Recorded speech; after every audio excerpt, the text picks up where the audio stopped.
پیغمبر علیه الصلاة والسلام جاره که البر ابو هریره را راضی بینا خود سر بد بوری و اوی چت گر اوی هنده تشت چاندن.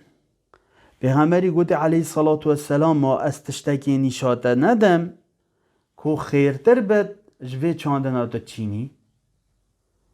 چه گوته؟ گوته بلا یا رسول الله صلی الله علیه وسلم. گوته بلای پیغمبر خوده.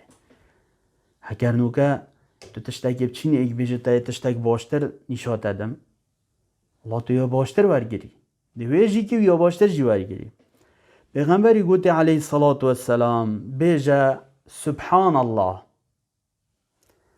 والحمد لله ولا اله الا الله والله اکبر.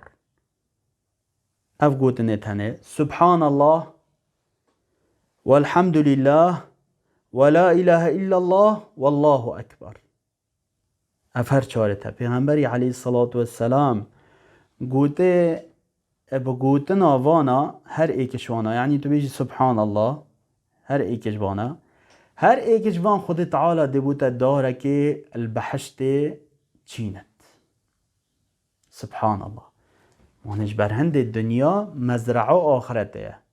هندی هم بیجن سبحان الله الحمد لله ولا اله الا الله والله اکبر. هر ایکش وانا داره که دیتا چاندن بومروی بجا اوا هنه ساناهی تره و چه تره چیا دنیای تا یا دنیای کر و بکه خیر اف چند هانی دنیا بلی آخرت جیش بیر نکه. و اف حدیثان هنه ابن ماجه یه روایت کری و امام البانی یه صحیح کری. بارک الله فیکم جميعا.